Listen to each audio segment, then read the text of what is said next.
Hello friends, welcome to my classes. I hope you all are doing great. मैं रश्मि श्रीवास्तव। आज हम फिर से बायोलॉजी के एक महत्वपूर्ण टॉपिक के ऊपर बात करने वाले हैं। लास्ट वीडियो में हमने ब्लड से रिलेटेड बहुत सारे फैक्ट्स को देखा था, उन पर बात की थी। ठीक है, ब्लड से रिलेटेड जितने भी इम्पॉर्टेंट टॉपिक हैं हमने एक एक टॉपिक को कवर किया है। इस वीडियो में हम ब्लड से रिलेटेड और भी इम्पॉर्टेंट फैक्ट्स को कवर करेंगे। ठीक है, लास्ट वीडियो में हमने ब्लड के कुछ इम्पॉर्टेंट जो कार्य होते हैं, उसके क्या फंक्शन होते हैं, उसको देखा था। ठीक है, ब्लड सर्कुलेशन के बारे में बात की थी। उसके बाद ब्लड के जो भी ब्लड का पीएच कितना होता है, उसके अध्ययन को हम क्या कहते हैं। ठीक है, या ब्लड से रिलेटेड और भी जितने इंपॉर्टेंट फैक्ट्स आपके एग्जाम में पूछे जाते हैं, उन सब पर बात की थी। और अगर आप किसी भी एग्ज़ाम की तैयारी कर रहे हैं, आप समीक्षा अधिकारी का एग्ज़ाम देने जा रहे हैं, आप यूपी पीसीएस की तैयारी कर रहे हैं, यूपी पीएससी या फिर अदर एग्ज़ाम्स, आपके सभी एग्ज़ाम्स में ये यहाँ से क्वेश्चन पूछे जाते हैं। ठीक है, और बायोलॉजी आपका ऐसा सब्जेक्ट है जहाँ से आपके हर एक एग्ज़ाम में 10 से 12 क्वेश्चन देखने को मिलते हैं। ठीक है, तो हम बायोलॉजी के एक एक टॉपिक को अच्छे से डिटेल में कवर करेंगे। और अगर आपने मेरा इम्पॉर्टेंट टॉपिक ऑफ बायोलॉजी वाला वीडियो नहीं देखा है तो उसे ज़रूर देखिएगा। वहाँ पे मैंने बायोलॉजी के कुछ इम्पॉर्टेंट टॉपिक्स को लिया है। ठीक है, जो कि आपके माइंड में एक बेसिक स्ट्रक्चर बनाएंगे, और जब आपको एक आइडिया होगा कि आपको इन टॉपिक से के माध्यम से पढ़ना है तो आपको पढ़ने में और इजी लगेगा और आप बेहतर तरीके से उसे लर्न कर पाएंगे। ठीक है, और एक एक टॉपिक को हम डिटेल में कवर करते चलेंगे। फ्रेंड्स, हम सभी सब्जेक्ट्स को लेंगे और सभी सब्जेक्ट्स को धीरे धीरे कवर करते चलेंगे। ठीक है, तो विदाउट वेस्टिंग टाइम हम स्टार्ट करते हैं हमारा आज का टॉपिक। और एक और छोटी सी बात, अगर आपने मेरा इंपॉर्टेंट टॉपिक ऑफ हिस्ट्री वाला वीडियो नहीं देखा है तो उसे भी ज़रूर देखिएगा। वहाँ पर मैंने हिस्ट्री के भी कुछ इंपॉर्टेंट टॉपिक्स को शेयर किया है, जिसके डिटेल वीडियो भी आपको मेरे चैनल पर मिल जाएंगे। तो चलिए स्टार्ट करते हैं हमारा आज का टॉपिक, यानी ब्लड से रिलेटेड जितने फैक्ट्स हमने पहले पढ़े थे, आज के वीडियो में हम नेक्स्ट पर बात करेंगे। देखिए, आपको यहाँ पर दिख रहा होगा ब्लड का एक स्ट्रक्चर बना हुआ है। ठीक है, यहाँ पर एक तरफ आपको दिया हुआ है प्लाज्मा और उसका परसेंटेज, एक तरफ आपको कार्पल्स यानी रुधिराणु दिए गए हैं। देखिए, ठीक है, ये एक तरफ आपको प्लाज्मा दिया हुआ है, उसका परसेंटेज है, और एक तरफ कार्पल्स यानी रुधिराणु। अब देखिए, प्लाज्मा क्या होता है, प्लाज्मा का कितना प्रतिशत हमारी बॉडी में होता है, यानी रक्त में होता है, हमारी ह्यूमन बॉडी के रक्त में, और रुधिराणु का कितना प्रतिशत। तो प्लाज्मा का 60% होगा, 60% प्लाज्मा का आपके रक्त में पाया जाता है।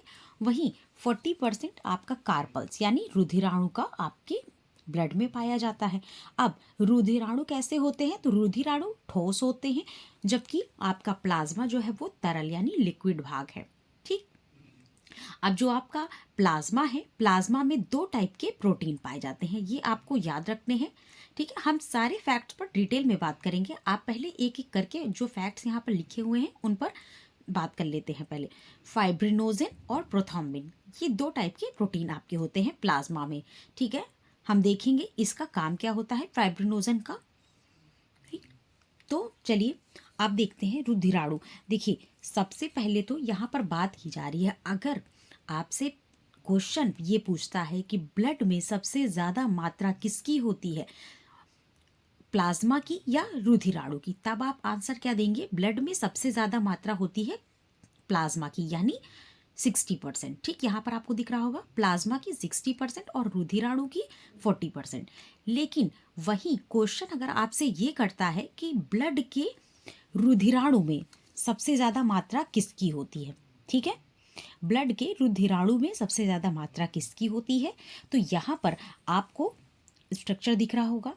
यहाँ पे आपको 3 फैक्ट्स दिख रहे होंगे। चलिए पहले इन पे बात कर लेते हैं, फिर इस क्वेश्चन पर आते हैं। ठीक, अब देखिए, रुधिराणु के भाग हैं आरबीसी, डब्ल्यूबीसी और प्लेटलेट्स। ठीक, इन सब पर डिटेल में बात करेंगे, इन सब को डिटेल में आपको बताया जाएगा। सबसे पहले यहाँ पर हम इसे समझ लेते हैं कि आरबीसी डब्ल्यूबीसी होता क्या है। सबसे पहले आरबीसी का जो ये रुधिराणु के पार्ट है, ठीक है, ये किसके पार्ट है, तो ये रुधिराणु के यानी कार्पल्स के पार्ट हैं आपकी आरबीसी, डब्ल्यूबीसी और प्लेटलेट्स। आरबीसी का मतलब होता है रेड ब्लड सेल्स, ठीक। डब्ल्यूबीसी का अर्थ होता है वाइट ब्लड सेल्स और प्लेटलेट्स आपके, ठीक। अब जो आरबीसी का एक और नाम है इरिथ्रोसाइट्स। आप सबको पता चल गया ना, आरबीसी मतलब रेड ब्लड सेल्स, डब्ल्यूबीसी मतलब वाइट ब्लड सेल्स और प्लेटलेट्स। इन सब पर हम डिटेल में भी बात करेंगे। आरबीसी का दूसरा नाम है इरिथ्रोसाइट्स, डब्ल्यूबीसी का दूसरा नाम है ल्यूकोसाइट और प्लेटलेट्स का थ्रोम्बोसाइट, ठीक। अब इसे याद कैसे करना है? आरबीसी यानी कि आरबीसी कैसे याद करेंगे? आरबीसी जो है आपका, जैसे इरीथ्रो, अगर आप इसको, मैंने आपसे कहा था आप किसी भी चीज़ को लर्न करते हैं तो उसका एक तरीका होता है, या तो आप उसे रट लें, या तो आप उसके लिए शॉर्ट ट्रिक यूज़ करें, या फिर आप उसे कोरिलेट करें ना, वर्ड टू वर्ड कोरिलेट करना है। तो जैसे आरबीसी, आरबीसी हम पढ़ते हैं, अगर आप इसका दूसरा नाम भूल जाते हैं, मान लीजिए आपको डब्ल्यूबीसी आप इरिथ्रोसाइट्स को समझ लेते हैं, या ल्यूकोसाइट आप प्लेटलेट्स को समझ लेते हैं, अब आपको कभी नहीं भूलेगा। आरबीसी मतलब आरबीसी इरिथ्रोसाइट्स, यहाँ पे आर आ रहा है, यहाँ पे कहीं इन दोनों में आपको आर दिखेगा नहीं, इरिथ्रोसाइट्स यानी इरिथ्रो, इरी मतलब आर, आरबीसी, ठीक है।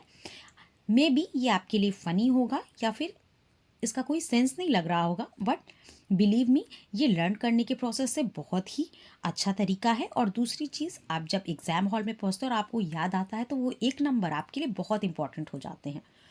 तो इरिथ्रोसाइट्स यानी कि आरबीसी, इरिथ्रो, इरी मतलब आर और इरिथ्रोसाइट्स आरबीसी, डब्ल्यूबीसी। अब डब्ल्यूबीसी यहाँ पे देखिए, डब्ल्यूबीसी आपको दो भी याद हो गए तो तीसरा आपको ऑटोमेटिक याद हो जाएगा। डब्ल्यूबीसी का मतलब होता है डब्ल्यू, ल्यू, ठीक है। डब्ल्यूबीसी, डब्ल्यू को जब आप पढ़ते हो तो डब्ल्यू, यहाँ पे एल आपको साउंड कर रहा है, ठीक है। तो ल्यूकोसाइट, डब्ल्यू ल्यूकोसाइट। आप 3-4 बार इसको सुनोगे। देखिए, जब किसी चीज़ को हम सुनते हैं, देखते हैं, हम अपने अकॉर्डिंग लर्न करते हैं, वो बात अलग होती है, और जब हम किसी चीज़ को 3-4 बार सुनते हैं तो हमें ऑटोमेटिक याद हो जाता है। ल्यूकोसाइट यानी ल्यूको, डब्ल्यू ल्यूकोसाइट, तो डब्ल्यूबीसी को ल्यूकोसाइट कहते हैं और प्लेटलेट्स को थ्रोम्बोसाइट कहते हैं, ठीक। प्लेटलेट्स को आप ऐसे करते हैं, ठीक, प्लेटलेट्स, थ्रोम्बोसाइट, ठीक।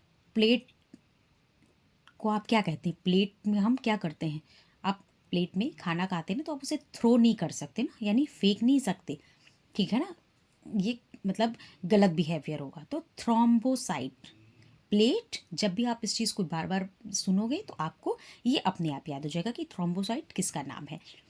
फिर बात करते हैं आरबीसी की संख्या कितनी होती है। तो अब देखिए, आरबीसी, डब्ल्यूबीसी और प्लेटलेट्स में सबसे ज़्यादा संख्या होती है आरबीसी की, यानी 50 लाख।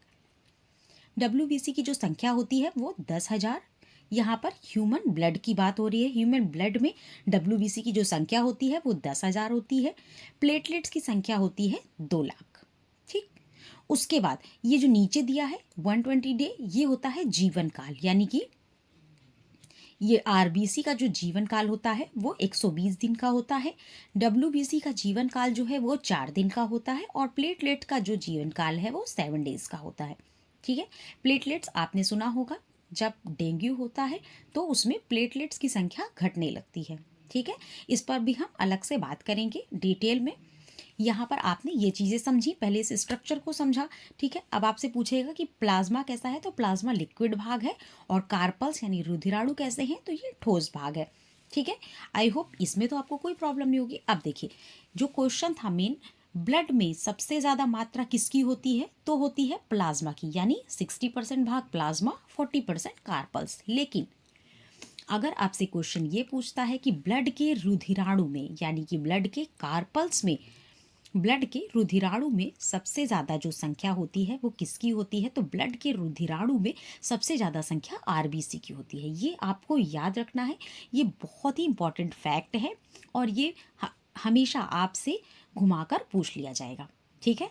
तो ये दोनों फैक्ट आपको अलग अलग तरीके से याद होंगे, और आई होप आपको ये तरीका पसंद आया होगा आरबीसी, डब्ल्यूबीसी और प्लेटलेट को याद करने का, ठीक है। अब चलिए आगे बात करते हैं। अब देखिए, हम ब्लड हमने पढ़ा, ठीक है। अब हम थोड़ा सा फाइब्रिनोजन के बारे में पढ़ते हैं। देखिए, फाइब्रिनोजन क्या होता है। सबसे पहले आपको पता होगा कि जो है किसी भी बीमारी की जांच करने के लिए किसी भी बीमारी की जांच करने के लिए बॉडी से थोड़ा सा ब्लड लिया जाता है। ठीक, अगर किसी ब्लड को लेते हैं, ठीक, अगर जब हम किसी बॉडी से ब्लड लेते हैं तो उस ब्लड से फाइब्रिनोजन को निकाल देते हैं। यानी कि जो आपका फाइब्रिनोजन है, ये आप देख रहे हैं, ये देखिए, ये जो आपका फाइब्रिनोजन है, फाइब्रिनोजन का काम क्या होता है? फाइब्रिनोजन आपके ब्लड को गाढ़ा रखता है। ठीक है, फाइब्रिनोजन से क्या होता है? ब्लड गाढ़ा होता है। अगर फाइब्रिनोजन को ही निकाल दें तो ब्लड कैसा हो जाता है? हल्का पीला हो जाता है। ठीक, ब्लड कैसा होता है? हल्का पीला हो जाता है और पतला हो जाता है, जिसे क्या कहते हैं? जिसे सीरम कहते हैं। जिसे क्या कहते हैं? सीरम कहते हैं। ठीक, और इसी सीरम से बीमारी की जांच की जाती है। ठीक है, तो ये था फाइब्रिनोजन का काम ब्लड में। ठीक, आई होप आपको ये समझ में आया होगा। अब आगे बढ़ते हैं। देखिए, अब यहाँ पर दिया है कुछ ऐसे फैक्ट्स हैं आपको याद रखने हैं। देखिए, यहाँ पर बात हो रही है रक्त में सर्वाधिक संख्या किसकी होती है? रक्त में सर्वाधिक संख्या जो है वो होती है प्लाज्मा की। अभी आपने देखा यहाँ पे, है ना। उसके बाद रक्त की रुधिराणुओं में सर्वाधिक संख्या आरबीसी की होती है। यानी कितनी? तो आपकी 50 लाख। अब बात कर लेते हैं, जब इन कोशिकाओं की मृत्यु होती है, यानी कि ये जो 120 दिन का इनका कार्यकाल है, इसका डब्ल्यूबीसी का 4 दिन और इसका प्लेटलेट्स का 7 दिन। जब इन कोशिकाओं की मृत्यु होती है तो लाइसोसोम इन्हें खा लेता है। लाइसोसोम क्या होता है? इन सब पर हम एक एक करके डिटेल में बात करेंगे। यहाँ पर आपको इतना पता होना चाहिए कि जब इन कोशिकाओं की मृत्यु होती है तो उन्हें लाइसोसोम खा लेता है और बाद में फिर नई कोशिका का निर्माण होता है। ठीक है, तो इस तरीके से ये अपना जीवन काल पूरा करती हैं और फिर से नई कोशिका डेवलप होती हैं। इस तरीके से बात कर लेते हैं आरबीसी। अब आरबीसी में लाइसोसोम नहीं होता है। ठीक है, क्या जानना है यहाँ पे हमने कि अब आपसे क्वेश्चन ये पूछे कि किन कोशिकाओं में लाइसोसोम नहीं पाया जाता। आपको तो पता चल गया लाइसोसोम का काम क्या होता है, बट किन कोशिकाओं में लाइसोसोम नहीं पाया जाता है? तो आरबीसी में लाइसोसोम नहीं पाया जाता है। ये देखिए, ये फैक्ट है आपका। ठीक, आरबीसी में लाइसोसोम नहीं पाया जाता है। ठीक है, तो इस तरीके से ब्लड के कुछ इंपॉर्टेंट फैक्ट्स को हमने देखा, हमने उन पर बात की, और आई होप आपको ये फैक्ट और ये टॉपिक अच्छे से क्लियर हुआ होगा। ब्लड से रिलेटेड और भी जितने इंपॉर्टेंट फैक्ट आपके एग्जाम में पूछे जाने वाले हैं, हम उन सब पर एक एक करके डिटेल में बात करेंगे और ब्लड से रिलेटेड कोई भी फैक्ट आपका नहीं छूटेगा। ठीक है, तो चलते हैं, मिलते हैं नेक्स्ट वीडियो में। तब तक के लिए टेक केयर।